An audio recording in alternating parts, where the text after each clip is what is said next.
Salut les amis, soyez les bienvenus, heureux de vous retrouver pour une nouvelle vidéo. Dans ce nouveau chapitre, nous allons parler des tableaux en CSS partie 2.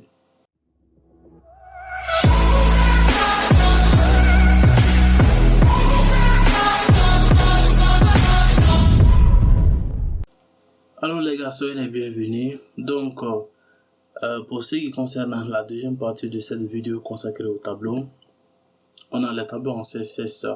Donc ça va être les mises en forme les plus utilisées. Je vais vous montrer maintenant quelques mises en forme couramment utilisées sur les tableaux. D'abord, on a maintenant border collapse pour faire en sorte que les éléments du tableau fusionnent, produisant un niveau plus net et plus facile de contrôler. On a maintenant des éléments de head, de foot, de body. On a text align, donc je vous apprends rien. On a list of spacing qu'on a vu, on a caption aussi. On a caption side qui est maintenant une nouvelle propriété. On a table layouts qui prend deux valeurs, soit auto et fixed. Après, on a empty cells qui prend deux valeurs, donc soit show pour montrer, soit hide maintenant pour cacher. On a vertical align qui prend aussi trois valeurs, donc top, midline et bottom. Alors les gars, comme je l'ai aussi bien dit, on va utiliser quelques propriétés les plus utilisées. Pour cela, on va aller maintenant sur notre éditeur de texte. Voilà, donc on a maintenant notre structure minimale. Et cette fois-ci, on va utiliser la mise en forme. Donc j'aurai besoin de mon fichier CSS, test.css ici. Donc c'est bon, on enregistre. Après, on va utiliser, pourquoi pas, un titre H1 d'abord. Donc tableau. Et après, on va maintenant l'élément table. À l'intérieur de l'élément table, on va mettre toHead, donc qui est un nouveau élément. Donc les gars, toHead va préciser que nous sommes maintenant dans les entêtes, comme son nom l'indique. Donc après, on a toR, que table row, comme on l'a si bien vu dans la vidéo précédente, qui permet maintenant d'indiquer les lignes. Et à l'intérieur de TR, ici, on va avoir besoin d'un élément TH, vu qu'on est toujours avec les entêtes. Attention, d'accord. Donc, pour un premier élément THead, je vais prendre l'exemple sur, pourquoi pas, langage. On va mettre langage. Et pour un second élément THead, on va prendre langage, on va prendre pourquoi pas HTML ici. Et maintenant, pour un dernier titre, on va mettre CSS. Donc, on enregistre et on actualise la page. Donc, on a langage HTML et CSS. D'accord. Donc, les gars, à partir de là, ici, si on a maintenant un THead qui constitue l'entête, forcément, on a un tbody aussi qui constitue le corps de notre tableau. Donc on va mettre ici tbody. Donc à l'intérieur de tbody, on a maintenant une nouvelle ligne qui est tr, et à l'intérieur on a maintenant des informations qui est tdata. On va revenir maintenant des informations tdata.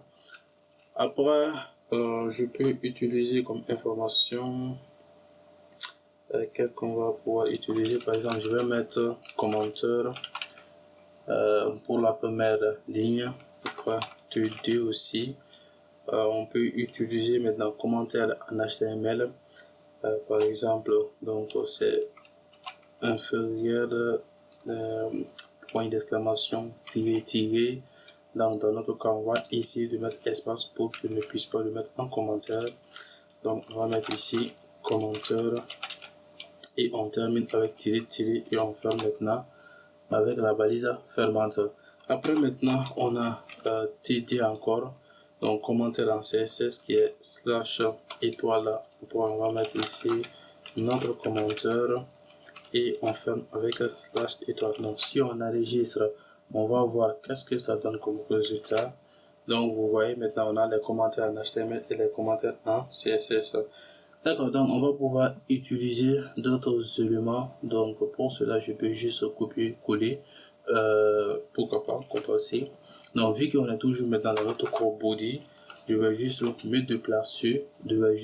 déplacer en bas. On ne va pas sortir maintenant de T-Body. Donc je pense que vous l'avez bien remarqué. Maintenant, comme commentaire, je peux prendre ici au rôle. On va prendre le rôle principal. Attention, rôle. Par exemple, principal. Et maintenant, pour le commentaire, au rôle principal de l'HTML, on va mettre ici sémantique. Et maintenant, pour CSS, ça sera mise en forme. Donc, mise en forme, comme ici, il va mettre la forme, il va mettre la mise en forme maintenant sur notre tableau. Donc, on va enregistrer ça aussi et on affiche. On actualise la page. Donc, on a bien maintenant sémantique et mise en forme. D'accord. Donc, après, on va pouvoir utiliser une dernière ligne de ce T-Body. Donc, je mets T-Body comme commentaire. Cette fois-ci, je vais mettre ici le but. Ça sera l'objectif. Et on va mettre... Donc, ce sont des langages qui sont vraiment complémentaires l'un à l'autre. Donc, on va mettre ici complémentaire juste pour l'exemple.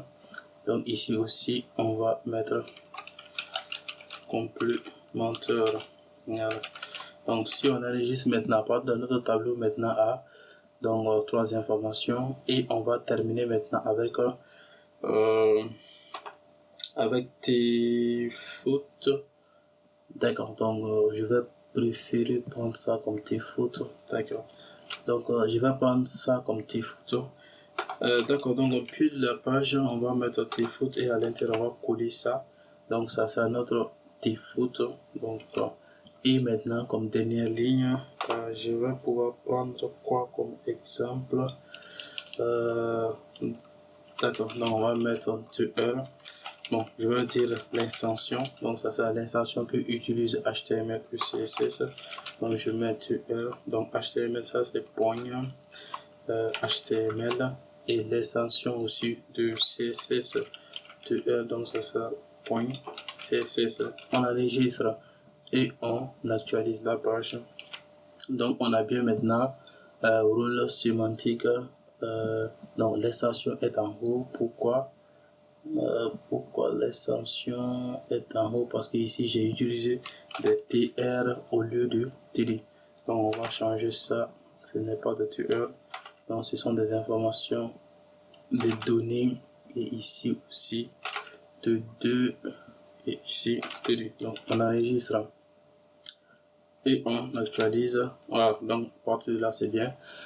Donc je pense que vous l'avez remarqué. Donc ce élément là, tes photos. Par exemple, je pouvais le déplacer, je pouvais le mettre, pourquoi pas, entre le T-Body et le T-Foot. Il va toujours se placer en fin de notre tableau, puisque maintenant T-Foot fait référence maintenant à la dernière ligne de notre tableau. Même si on enregistre et on actualise, il restera toujours maintenant sur sa place. Donc c'est une astuce. Donc vous pouvez le mettre soit en haut, soit en bas, ça ne va absolument rien changer.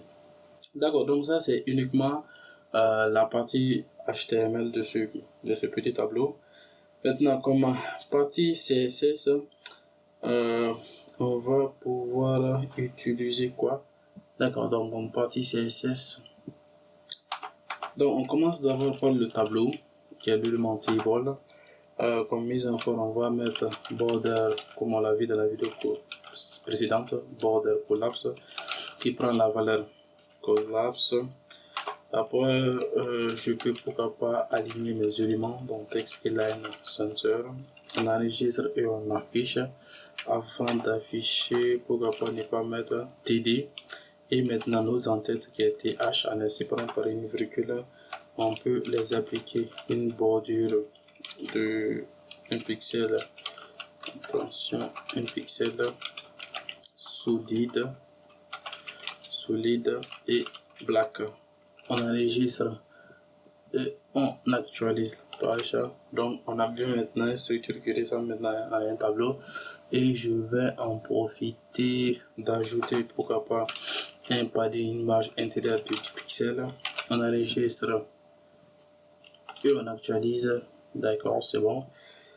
Donc à partir de là aussi, je peux cibler pourquoi pas mes nouveaux éléments qui est le T-Head et aussi maintenant qui est le T-Photo, l'entête et puis de la page.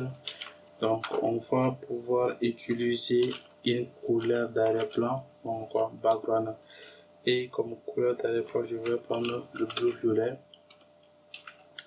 On enregistre aussi et on actualise la page. Donc on a bien maintenant le bleu-violet maintenant sur notre en-tête et notre pied de page. Donc après cela, on va attribuer pourquoi pas une classe.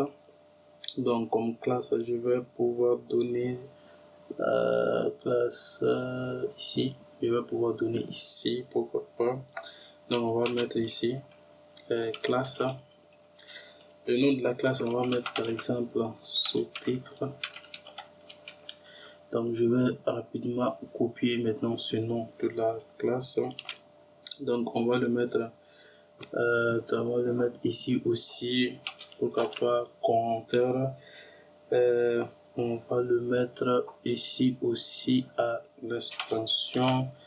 Donc CTRL S. Et on va pouvoir appliquer maintenant une mise en forme. Je vais prendre pourquoi pas. On va prendre pourquoi pas. Est-ce que je l'ai mis maintenant sur extension? Voilà, but. D'accord, maintenant pour notre dernier élément T-Photo. Donc on va prendre ça aussi, c'est bon. Donc à partir de là ici, je peux maintenant cibler pourquoi pas. On va mettre le nom, c'est sous-titre. Donc sous-titre, si je ne me trompe pas.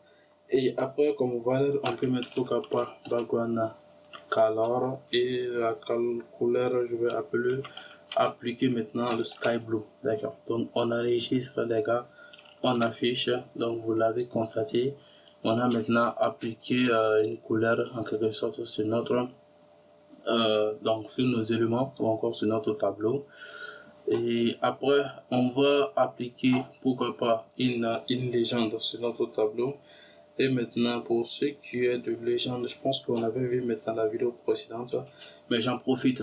Maintenant ce qu'il faut remarquer avec les légendes, dans la vidéo précédente je l'ai mis en haut. Vous pouvez maintenant absolument mettre en bas, donc ça va absolument rien changer comme on l'a si bien vu avec l'élément T-Photo. Donc comme exemple, je peux dire ici quelques concepts. Donc on enregistre et on actualise. On a quelques concepts qui a été ajouté en haut du tableau et je vais manipuler cet élément caption. On va le manipuler avec la propriété caption side. Voilà, c'est caption side. Donc comme on a si bien vu, cette propriété caption side prend quelques valeurs, à savoir par exemple on peut le mettre pourquoi pas en haut, donc qui est la valeur par défaut. Si on enregistre et on actualise, donc pas de changement. Et après on peut le mettre pourquoi pas en bas, donc bouton. Donc si on enregistre et j'en profite maintenant pour changer la couleur, on va mettre color. Donc on va garder maintenant la même couleur bleu-violet. Et après, on peut pourquoi pas appliquer little spacing de 2 pixels, donc l'espacement entre chaque lettre. Donc si on actualise, on a bien maintenant caption en bas avec 2 pixels d'espacement. D'accord, donc après, qu'est-ce qu'on peut utiliser comme propriété? Alors les gars, je pense qu'on va s'arrêter là pour cette vidéo. Donc dans une nouvelle vidéo, on va voir maintenant comment fusionner les cellules et comment appliquer d'autres styles plus avancés maintenant sur le tableau. Alors, merci pour votre attention. Si vous n'êtes pas abonné à ma chaîne, n'hésitez pas à vous abonner, activer la cloche de notification, de rendez-vous et donner pour une nouvelle vidéo. À bientôt tout le monde.